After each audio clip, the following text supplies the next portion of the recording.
और नेतन्याहू ने Gaza plan launch करने के साथ साथ यमन पर बहुत बड़ा हमला बोला है। इजराइल ने 15 मिनट के अंदर 30 एयर स्ट्राइक की और अब नेतन्याहू ने ऐलान किया है कि जो इजराइल से टकराएगा वो मिट्टी में मिल जाएगा। लेकिन ईरान की तरफ से आई एक वार्निंग ने तेल अवीव तक सब कुछ तनाव फैला दिया है। देखिए खास report. The Air Force struck strategic targets in Yemen again today. It attacked the presidential palace in the heart of the capital, Sana'a, the city's power station.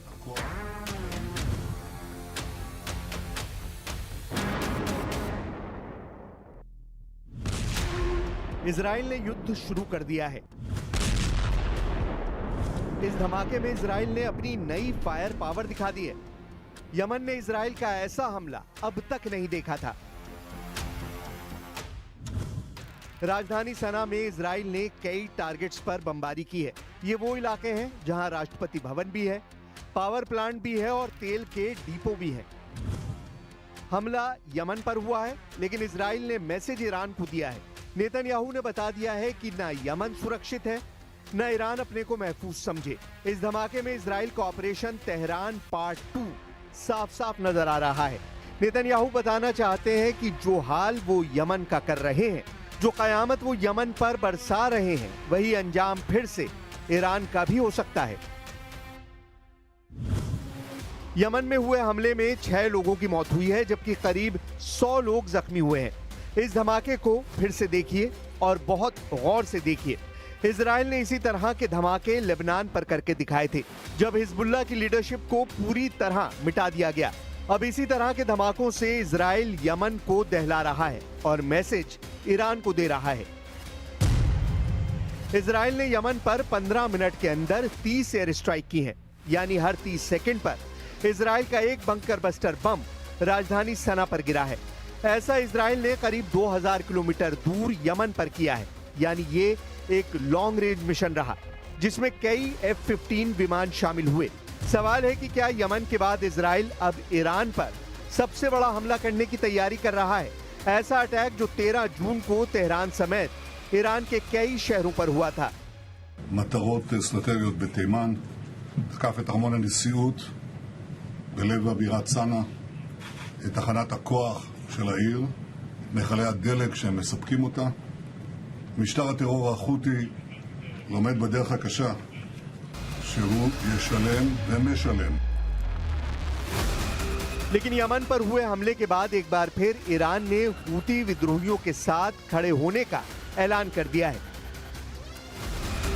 Iran के सर्वोच्च नेता अली खामनेई ने कहा कि यमन के बहादुर जो भी कह रहे हैं वो सही है और गाजा में तबाही मचाने के लिए इजराइल को सख्त से सख्त सजा मिलनी चाहिए।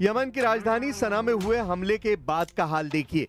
इजराइल ने उन जगहों पर हमला किया जहां पर फ्यूल रखा हुआ था। ये यमन की ताकत को कमजोर करने की कोशिश है।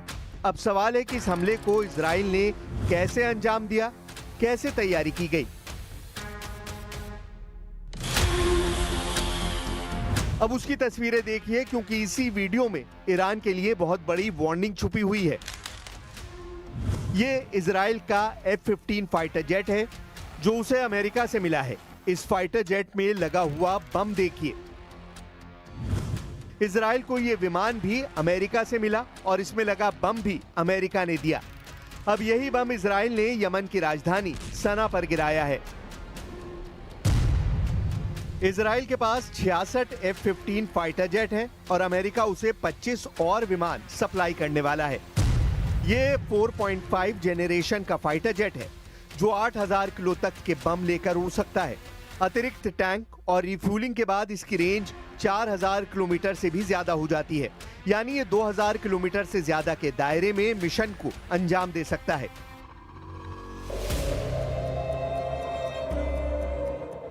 यमन पर इजराइल के हमले की वजह ये तस्वीरें हैं। तेल अवीव में मिसाइल अटैक का सायरन सुना जा सकता है। सायरन यमन के मिसाइल अटैक को लेकर है, जिसके बाद यहां के लोग फौरन अंडरग्राउंड बंकर में भागे।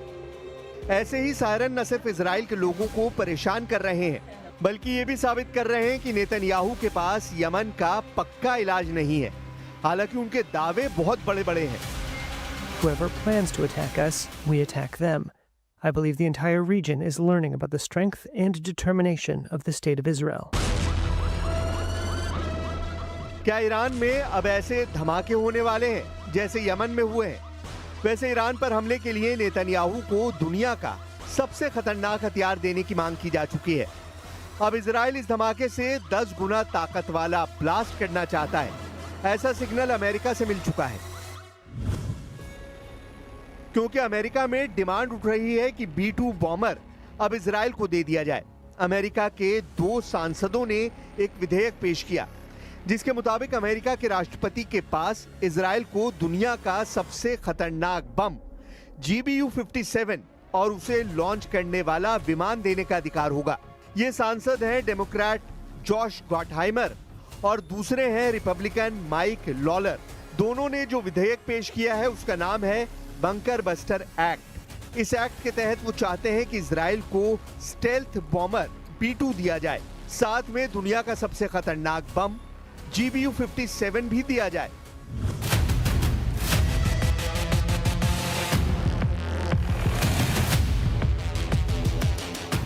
ताकि ईरान का परमाणु कार्यक्रम फिर से एक्टिवेट होता है तो इजराइल अमेरिका का इंतजार ना करे और खुद ईरान पर अमेरिका से मिली ताकत के बल पर टूट पड़े। यानी जहाज अमेरिका का होगा और टेक ऑफ इजराइल के एयरबेस से करेगा और यहीं से उड़कर वो ईरान में कोहराम मचाएगा। मकसद साफ है, ऐसे धमाकों से 10 गुना ज्यादा तबाही मचाने की ताकत इजराइल को मिल सकती है। अमेरिका ने 22 जून को ईरान की फोर्दो परमाणु साइट पर B-2 बॉम्बर से हमला किया था। इस दौरान स्टेल्थ बॉम्बर B-2 से फोर्दो परमाणु अड्डे पर GBU-57 बम से वार किया गया। अमेरिका ने दावा किया कि उसके पास इस बम ने 300 मीटर की गहराई में जाकर फोर्दो परमाणु साइट को पूरी तरह खत्म कर दिया। इस स्ट्राइक में फोर्दो पर 14 बम गिराए गए, यानी अमेरिका ने 7 B-2 बम वर्षक इस मिशन में शामिल किए। लेकिन 12 दिन के युद्ध का नतीजा ना तो इजराइल के पक्ष में आया और ना ही ईरान के पक्ष में। 12 दिन की लड़ाई के बाद ईरान पर इजराइल के हमले बंद हुए और इसी तरह इजराइल के शहरों पर ईरान की मिसाइलों की बारिश भी बंद हो गई। और फिर यह सवाल उठने लगा कि क्या वाकई ईरान के परमाणु ठिकानों पर अमेरिका और इजराइल का जॉइंट ऑपरेशन कामयाब रहा। लेकिन अब यही बात बंकर बस्टर एक्ट में दोहराई जा रही है। डेमोक्रेट जॉश गॉटहाइमर और रिपब्लिकन माइक लॉलर दोनों सांसदों ने कहा कि बंकर बस्टर एक्ट से इजराइल किसी भी वक्त ईरान पर सबसे खतरनाक हमलों के लिए तैयार रहेगा और इससे अमेरिका की सुरक्षा भी मजबूत होगी। हालांकि बंकर बस्टर एक्ट जैसा विधेयक पहले 2022 और 2024 में भी लाया गया था ताकि इजराइल को अमेरिका की बंकर बस्टर और स्टेल्थ बॉम्बर वाली ताकत दी जा सके, लेकिन दोनों ही मौकों पर यह विधेयक कामयाब नहीं हो पाया। ईरान पर हुए हमलों के बारे में इजराइल के एक पायलट ने बताया है, लेकिन इस शर्त पर कि वो अपना चेहरा नहीं दिखाएगा। ये इजराइल का लड़ाकू पायलट मेजर बी है, जिसने ईरान पर हुए एयर स्ट्राइक में लगातार हिस्सा लिया है। We had to sacrifice so much planning and flight time and operational tactics in order to come to this portion of the operation where you understand what you're doing. Iran पर हुए हमलों में Israel ने लगातार छोटे bunker buster bomb इस्तेमाल किए हैं। ऐसे बम जो कई फीट की गहराई तक कंक्रीट का बंकर तोड़कर धमाका करते हैं। ईरान पर ऐसे हजारों बम गिराए गए हैं जिसकी सप्लाई सीधे अमेरिका से की गई और अब भी जारी है। 7000 नए बंकर बस्टर बम इजराइल पहुंचा दिए गए हैं, जो गजा और यमन में ही नहीं बल्कि ईरान पर भी इस्तेमाल किए जा सकते हैं। यमन का हमला देखकर साफ लग रहा है कि इजराइल की एयरफोर्स फिर से सुपर एक्टिव मोड में है। इजराइल के एयरबेस पर लगातार काम चल रहा है। यह है अमेरिका से सप्लाई किया गया MK-84 बंकर बस्टर बम। इसी बम से इजराइल ने अब तक गाजा के कोने कोने को मिट्टी में मिलाया है और ईरान पर भी ऐसे ही बमों से हमले किए गए हैं और अब यमन पर यही बम गिराया जा रहा है। 2000 पाउंड या फिर 900 किलो के इस बम की ताकत क्या है, आप धमाकों को देखकर समझ सकते हैं। जब ये बम गिरता है तो ऐसा धमाका होता है जो पूरी बिल्डिंग को गिरा देता है। इधर ईरान की डिप्लोमेसी भी सक्रिय है। ईरान के विदेश मंत्री सऊदी अरब के जद्दा पहुंचे। यहां OIC यानी organisation of the Islamic cooperation की इमरजेंसी मीटिंग बुलाई गई। नेतन्याहू के गजा प्लान और यमन पर इजराइल की बमबारी ने अचानक पूरे पश्चिम एशिया को और ज्यादा तनाव में धकेल दिया है। אנחנו ממשיכים בהטלת מצור אווירי וימי ופוגעים במטרות תשתית שמשמשות לקידום הטרור החותי. על כל טיל שישגרו לעבר ישראל, החות'ים ישלמו בריבית דריבית. היום הבאנו על החות'ים מכת חושך ועלטה. जाहिर है कि इजराइल कार्ड्स यमन और ईरान के रिश्तों की गहराई को समझते हैं और ये भी कि यमन को हथियार सप्लाई ईरान से ही होते हैं, जिसमें उन मिसाइलों का हूती वर्जन भी है जो ईरान ने इजराइल पर फायर की थी।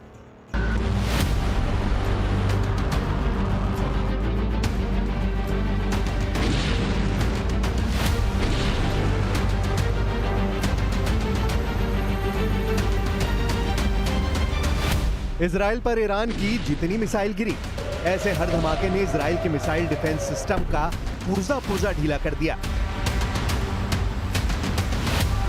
तेल अवीव से लेकर हाइफा और अशदोद से लेकर बेन गुरियन हवाई अड्डे तक हर मिसाइल हमले ने नेतन्याहू को ईरान पर नया प्लान बनाने के लिए मजबूर कर दिया है। यही वजह है कि नेतन्याहू ने ईरान को घेरने के लिए अब नई तिगड़म लगाई है। नेतन्याहू ने कहा है कि ईरान के मिसाइल कार्यक्रम पर रोक लगनी चाहिए और उसे 480 किलोमीटर से ज्यादा रेंज की मिसाइल नहीं बनाने दी जाए। मतलब साफ है कि नेतन्याहू ईरान की उन मिसाइलों से घबरा गए हैं जो 1500 किलोमीटर या उससे ज्यादा रेंज रखती हैं, क्योंकि ईरान और इजराइल की दूरी भी 1500 से 1800 किलोमीटर की रेंज में है। यही वजह है कि नेतन्याहू चाहते हैं कि ईरान के पास 480 किलोमीटर की रेंज वाली मिसाइल हो ताकि वो इजराइल तक ना पहुंच पाए। अब ईरान के तेवर बता रहे हैं कि उसकी मिसाइल फिर तैयार है और ईरान पर हमला हुआ तो फिर दहलेगा तेल अवीव और हाइफा। ये वार्निंग ईरान से लगातार आ रही है। ईरान के बड़े बड़े जनरल लगातार इजराइल को वार्निंग दे रहे हैं। ईरान के मेजर जनरल याहिया रहीम सफवी, जो सर्वोच्च नेता अली खामनेई के सलाहकार भी हैं, उनका दावा है कि ईरान के पास हजारों मिसाइल और ड्रोन हैं जो खुफिया ठिकानों पर रखे गए हैं और अगर ईरान पर युद्ध हुआ तो उनका इस्तेमाल किया जाएगा। कह सकते हैं कि ये वार्निंग सीधा अली खामनेई की तरफ से आई है।